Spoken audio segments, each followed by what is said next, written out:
Amen. Okay, if you do have a Bible, this would be a sermon where it'll be very helpful to have it open. Zechariah 3 and 4.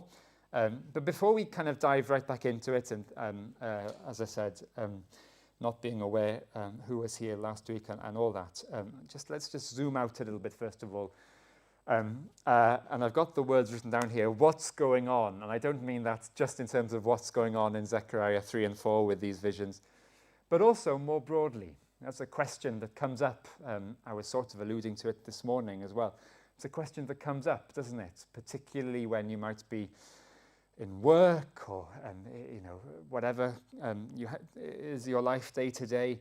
People are talking about that, aren't they? You might see it on the news in different forms, and you might be thinking, what the heck? What on earth is going on? And then you might stop and you might be asking, well, what's really going on?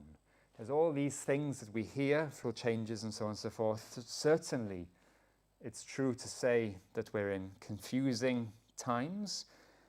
And then we may also be in times when more people want to be asking, well, what's really going on? And when people ask that question, sometimes it can be easy to listen to different theories, maybe even conspiracy theories. And it can be easy for different reasons. There are different even voting patterns, I'm sure, in this very room as I speak. And the way that many of us now are aware of what happens is through these things, and because of those things, as we know, and social media, we tend to go into echo chambers. We get the news that corresponds to our own beliefs. The algorithms feed us what we want to see. And that's true whether you're aware of it or not. It's happening. So we are surrounded by echo chambers, and it makes it harder maybe to answer that question, harder to deal with it, harder to talk about it, sometimes without a bit of tension arising. Well, in Zechariah's time, which is about 2,500 years ago, God's people, the people of Israel, were discouraged. This briefly came up last week. The Israelites were discouraged. They'd returned to Israel. And yet, after being in captivity in Babylon, they'd returned to the promised land, the old promised land. And there was a sense of anticlimax for many of them. They'd had, by the time of Zechariah, the prophet, Zechariah was a prophet, they'd had about 20 years of waiting without really the sort of thing they were expecting, without all of that happening. Still, the temple hadn't been rebuilt, which is what they wanted and expected, the center of their worship, what the scripture, they had most of that bit of it, had promised, and it hasn't happened, and there'd been prophets with them in Babylon, and what was going on? Same question. What was going on? They were even still experiencing oppression. We've just given thanks that we don't really experience oppression, not by any global standards. Just ask brothers and sisters in many countries, but let's just take China as one example. They were living in difficult times, perhaps more difficult than ours. That's not really relevant, but... And yet, what's really going on? The book of Zechariah is there. The prophecies were given to Zechariah to tell the people of God, the Israelites then, us now, that God is at work, even in these difficult times. He's at work behind the scenes, and yes, he's working in ways that are different to how we might wish it to be the case with our ways of seeing things, our human nature, and so on and so forth. But that's the big idea, I suppose, to hold on to as we go through these chapters. God is at work, and I'm going to summarize what the two visions are about with this sentence. Deliverance comes through God's word and by God's Spirit. Now, when I put it like that, it sounds almost too simple, almost like a Sunday school lesson. Okay, deliverance comes through God's word and by God's Spirit. But hopefully, as we open it up, we'll see that there's quite a lot there that can help us as we grapple with the question, well, what's going on and what's really going on? So, what have we got here? Chapter 3 and chapter 4 are logically divided. There's basically two visions going on, one in chapter 3 and one in chapter 4. The vision in chapter 3 is of Joshua. Now, what you need to know here is that Joshua is standing in for the people of Israel. Obviously, Joshua was a real person several centuries before, after Moses, but Joshua in this vision is basically the people of Israel, the people of God, embodied, if you like. He's a symbol in this vision for all of Israel. So that's the first vision with Joshua, and we'll open that up in a moment. And the second vision that we come to in a moment, and the first vision really is about the word as well, is about how God is working through his word. And then the second vision of the lampstand and the trees. So if you can visualize it, and it probably is helpful to do that, it's actually quite simple. So there is a probably quite a large solid gold lampstand. This is chapter 4, verse 2. Solid gold lampstand with a bowl at the top, 7 lamps on the bowl. They're probably in a circle. So 7 little kind of cups on the top of this lampstand. And then next to the lampstand, there are 2 olive trees, one to the right and one to the left. So it's actually a very simple picture in chapter 4. But the key thing about chapter 4 is actually, if you go to verse 12 in chapter 4, Zechariah asks the angel, "What are these 2 olive branches beside the 2 gold pipes that pour out golden oil?" In other words, there's a connection between the lampstand and the trees. Okay, still with me? And in the lampstand, there's oil, and the oil is what burns. Oil burns, yeah? And the oil is olive oil, which also burns. And that is, the idea is that's come from the tree. So it's almost like the olive oil is flowing from the trees to the lamp. And the key message there, which is connected to the oil, we'll come back to this, is that God is working by his Spirit. Okay, in a nutshell, that's what's going on, but what does it mean? Let's go back to chapter 3. So, verse 1 is important. Joshua, the people of God, read yourself, read all of us there as well, is standing before the angel of the Lord, and Satan, of all people, stark, Satan is standing there accusing him. And do you notice that verse 3, Joshua is dressed in filthy clothes. Okay? So he's dirty, he's soiled even, more than just dirty, he's soiled, and Satan is accusing him basically of being dirty and soiled. So effectively, the accusations are accurate. Are the accusations that we make of ourselves and that others make of us accurate? Well, actually, probably they are. But that's why we have good news. Jesus has come to sort all of that. So that's a bit of a tangent, but it is important that we note Satan's accusing him, and he is actually filthy. But what does God say in response to the accusations? Does God say, yep, accusations correct? No. God says, verse 2, the Lord said to Satan, the Lord rebuke you, Satan. That's strange for us, but it's basically saying no. The Lord who has chosen Jerusalem, Jerusalem effectively is the same as Joshua here, symbolic imagery. So the Lord who has chosen Joshua, rebuke you. Is not this man a burning stick snatched from the fire? In other words, yes, he may be dirty, he may be burning, but I, the Lord, says God, am taking him out of that. I'm saying he's clean. in other words. He's saying there is no condemnation for Joshua. Yes, he deserves it, but he's not going to have it. This is huge. I mean, this is the gospel. This is the good news about Jesus. This is what Jesus says of us. If a moment ago when I said, when you accuse yourself, is it true? If your response to that was, yes, it is, and I don't know what to do about it, this is important for you. The reality is there's nothing you can do about it, but there's nothing that you need to do about it other than let Jesus take it and sort it, because that's what he wants to do for you. And do you notice here the reason there is no condemnation for Joshua? What reason does God give? None. He has no need to give a reason.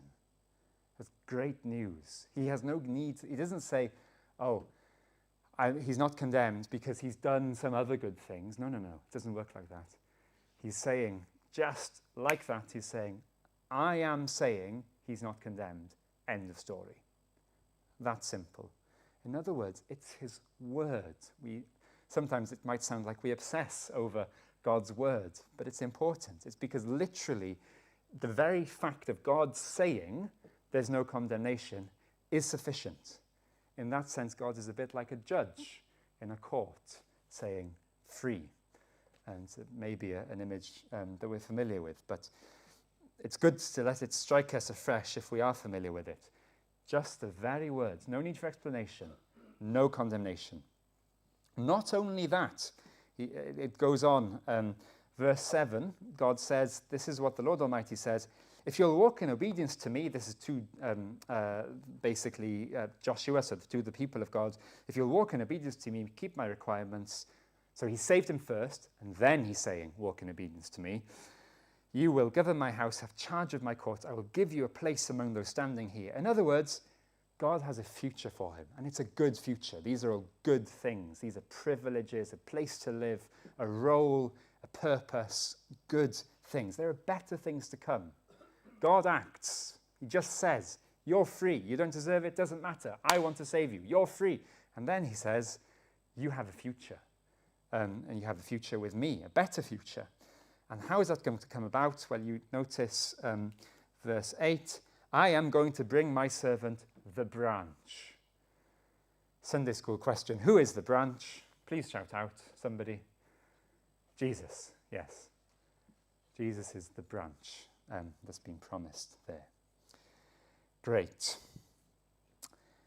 And yet we might say, okay, how so? Is it really this simple? Well, yes, it is, actually. That simple progression is what's going on behind the scenes. Remember what's happening? The people of Israel are there, they're in the land, they have all these prophecies. 20 years, which is quite a long time in a human life, have elapsed. The temple hasn't even been built. They're oppressed. And yet, behind the scenes, God is saying to them, actually, you're dirty. Joshua is them. He's saying, you're dirty, but you know what? I'm not condemning you, and I do have a purpose for you. He's reminding them of things that they know but are so quick to forget, which is true of us, right? It's true of us who are Christians. It's true of us who may have been Christians for many years. There are some here who have not been Christians for so long. Ask those who've been Christians for longer. And I hope, I trust that you will hear a testimony that says that those who have been Christians for longer will say something, every story is different, but they will say something like that knowing the grace of God is sweeter after a long time, but that you also, the testimony of many Christians is that you also only become more and more aware of deeper and deeper layers of sin, of work that God needs to do in you. And so we need reminding of this. There will be no magic bullet that suddenly we're in a kind of blissful spiritual existence in this life. We need reminding of this. God is working behind the scenes. He has a better future for us. He's doing it through the branch, through Jesus. And he's doing it by the words that he speaks. The word that he speaks, the word that says, I'm not condemning you, a word we need to keep hearing, is a word that transforms the underlying reality. Okay? This won't necessarily be relevant to everybody here now, though it may be at some point in the future. But chances are, however long you've been a Christian, chances are something will happen. Something will happen in life. You will come to some stage of life and you will get into a state of saying, however much you think you know the gospel and are saved, yes, you are saved, but you will get into a state of thinking, oh yeah, but God doesn't really love me, or he can't really sort this out, or this, yeah, okay, well that was then, but not now, And what you need to know and hold on to, and if that is somebody now, well, for one thing, certainly share it with people that you trust or with Aaron or whatever, but also you need to know this.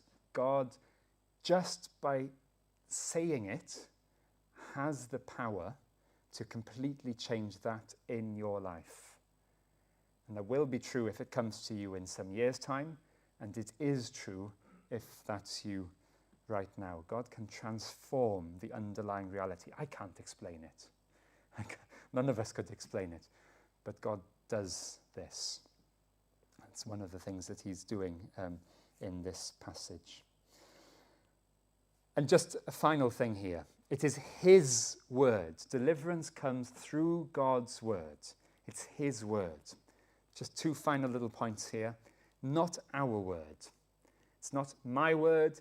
It's not your spouse's word. It's not. These are all good things. If we say good things to encourage each other, absolutely fantastic. But if we are crushed or, absurdly built up because somebody has affirmed us, at the end of the day, God affirms us. He affirmed us by saying there is no condemnation in Christ Jesus. He affirms, not because we deserve it, you know this, I hope, but it's his affirmation that we need. It's his word that we need, and that we can be tempted to replace that with somebody else's, or our bosses maybe, or many other, our parents, or children even. Oh, my 3-year-old has, they're happy with me. There are all these different things that we can fall into. And just one other thing, in case it's relevant to somebody here or to somebody else that you might know, not AI's word either. And I'm not joking here for some of you who think I'm saying something strange. There are many, many people, maybe there are people here this evening, who are now starting to use ChatGPT or many other large language models for not just for practical purposes, like carrying out a task at work or something, or creating a shopping list, whatever, but for sort of life advice, for spiritual guidance. Let me say, I'm not saying and mentioning this, that I'm not saying that AI is necessarily inherently evil, but I'm just pointing out that spiritually, that is dangerous. God gave us his word, he gave us fellowship with other real people, and he's given us his spirit. He's given us his spirit. We don't need to trust in a sycophantic computer-created machine. And I say that, I try to say that kindly, if that is you or it might be somebody that you know. I am saying that this is a bit like fire, right? Fire has its uses, we all know that, but outside of the right context, it is a very, very dangerous thing, as many of us have seen this summer, and France and other places. So I would, and I say this humbly, but as far as I can tell, and as far as I think many other Christians can tell, it would not be wise at all to turn to AI in any form for spiritual or life advice. And that's an interpretation. The Bible doesn't directly talk about AI, but it doesn't directly talk about many things. And as far as we can tell, there's danger there. God's word, his word, not ours, not a computer's. God's word. Okay, let's move on to chapter 4 and the second vision. We are reminding you what it is. A lampstand, 7 lamps, 2 olive trees, 1 either side, oil flowing.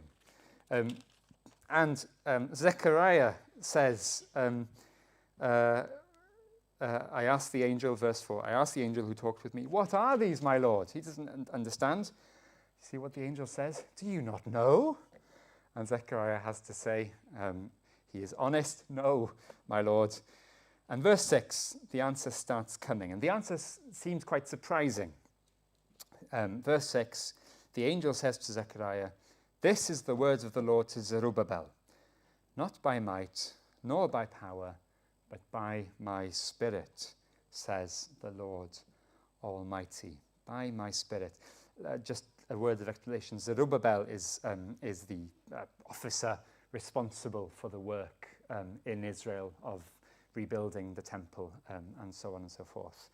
So this is directly tied to the reason that they are downcast as a people. So the answer, the core of the answer that God gives to what is this is not by might, nor by power, but by my spirit. Oh, okay, what does that mean? Okay, I'll give it as good a stab as I can. The vision actually is of, okay, so 7 lamps. Why 7 lamps? 7 is the perfect number in the Old Testament. So 7 lamps is basically all the lamps that you would need. The lamps give light. So this is to do with vision, with light and with seeing. 7 means that everything is seen. And then the olive trees with the oil flowing to the lamps is to do, so the oil is what keeps the thing working. So there's an inexhaustible source, it's symbolic, but there's an inexhaustible source of oil which keeps the lamps burning. So the lamps are about God seeing everything, and the oil flowing in from the trees is about God providing everything that is needed. Okay? Now maybe we can start seeing. They are worried, they are downcast, everything is going wrong. What's going on is their question. And God says to them, I see. He says to us as well, I see everything. Don't think I don't see. I see. Not only that, I am providing. Not just I will provide, I am providing this very moment. Whatever's going on, I am providing. I'm upholding. I'm providing this oil. You may not see it, you may not feel it, but it's happening. So that's that gets us quite close to verse 6. Not by might. He's saying to them, there's a lot here compressed into a short number of words. Not by might. In other words, you may think you need a big army now or a huge workforce to build this temple finally, or rebuild the nation. Nor by power, but by my spirit. He's reminding them that isn't how it works. It works by my spirit. This is how you are to do things. So how are God's people to witness to him? How are they to be his people? By his spirit. Despite all the difficulties and despite their temptations to try and do it like the other nations do it, by building armies, being powerful, he's saying to them, nuh-uh, not like that. What does that mean for us? We're not a nation in that sense. We're not tempted to build armies in that sense. We are Christians in this particular local context. We're a reasonably small church. of people in and around the reasonably small market town of Carmarthen. So what is our temptation? Well, it could be many things, couldn't it? It could be might and in other words, what might might and power look like to us? Well, maybe if we just build the biggest social media following that you can imagine in Wales, because it's Wales, let's get some sports stars. Let's make it fully bilingual. Let's build a huge building in the middle of town. I'm not saying that any of those ideas necessarily are terrible, but there might be a temptation in different ways. In day-to-day life as well. I was talking there about us as a church. In day-to-day life, there probably is a temptation.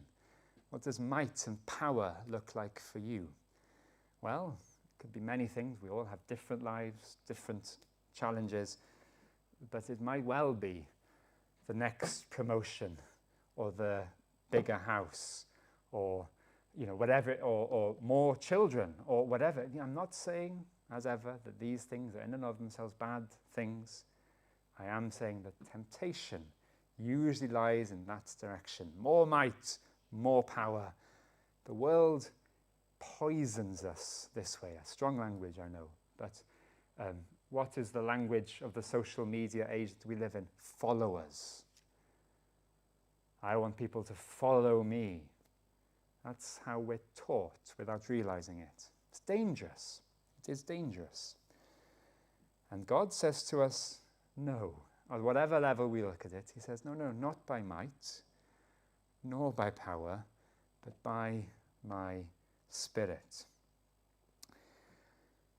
The obstacles, we will face obstacles as a body, as a church community, as Christians, as families.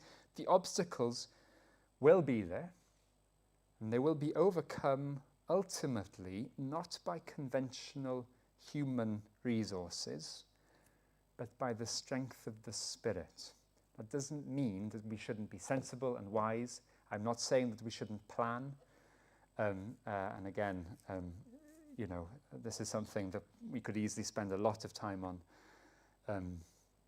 But I suppose I could just give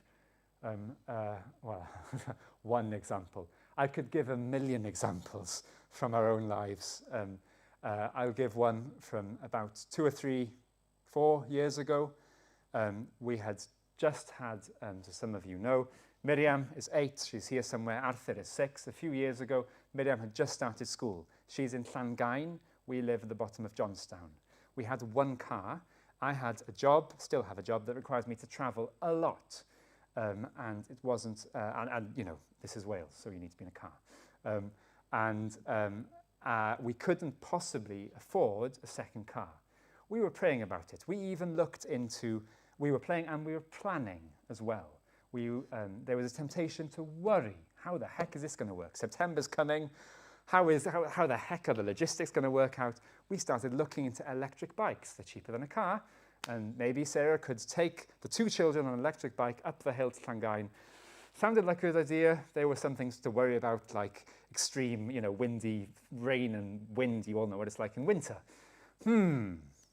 What happened? We were praying, we were planning, we didn't know how it was going to work out. We asked the fellowship group to pray. What happened? One example among many. I'm not saying God always works this way, but he doesn't. But he does fairly often. We were praying and we got basically a check through the door from a Christian in another part of Wales who didn't even know that we had that need at the time, but just said, I felt in prayer that I needed to supply you with this. And then simultaneously, within about 2 days, a great aunt of my wife's mother didn't need a car anymore. And there was nobody in the chain who knew that we needed a car. But the question was, do you know anybody who needs a car? Do you know anybody who needs a car? And we got the car for free. So we got the car for free, and then we got basically money to run the car, tax it and everything, for several years. Coincidence? No. Answered prayer. At the exact right time, we got exactly what we needed. We planned. I hope that example is helpful in this rather than unhelpful. I could give many others. Not by might. That's one small example. We experienced the strength of the Spirit there. Important here in chapter 4, God is saying this to the people of God, the people of Israel. He's saying it to us as well, that there is no substitute for this. He's both giving them good news that by my Spirit, I will do what you need by my Spirit, and rebuking them at the same time. God likes to do that. He rebukes and encourages at the same time. So he's rebuking them by saying, not by might, nor by power. In other words, he's saying quite strongly, there is no other way. If this is great for you, but you need to see this. You need to hold on to this. There's no substitute. And furthermore, and we'll start wrapping up in a moment, but furthermore, verse 10, he goes on to really drive it home to them. Who dares despise the day of small things, says God. Since the 7 eyes of the Lord, the range, so again, 7, all the eyes of the Lord, the range throughout the earth will rejoice when they see the chosen capstone in the hand of Zerubbabel. So the chosen capstone, that's again to do with the temple being built. In other words, God's purposes, the promises will be fulfilled. But the important thing here for us, we are the temple now, the important thing for us is who dares despise the day of small things? So, yes, it is the day of small things for them. It may be the day of small things to us, for us. In other words, things may often feel humdrum, slow, difficult. But what's really going on is that underneath that day of small things, those small prayers answered, even the small prayers, okay, the car thing felt big for us at the time. Life has moved on. That car doesn't even work anymore. It's gone. The money's gone. You know, so it may feel like the day of small things to us or the church. But underneath that, there is, as it were, the lampstand and the 2 trees, and God is still providing the oil. Does that make sense? Yeah. It may be the day of small things, but underneath that, what's really going on is God's doing his thing, he's doing his work, and we are invited to join in that, as it were, to be part of it on his terms, not our terms. So what does that mean for us? I've already spelt out a few things as we've gone through, maybe 3 further simple applications of these 2 visions and what they might mean for us, just to finish. So what? The first one is a difficult one, and one you've probably heard before, but an important one. We need to trust God's ways. We need to trust God's ways. We want him to do things our way, but we need to trust his ways. That's one of the things that clearly comes through from these 2 visions. Secondly, though, we also need to, there's an invitation here for us to remember God's power.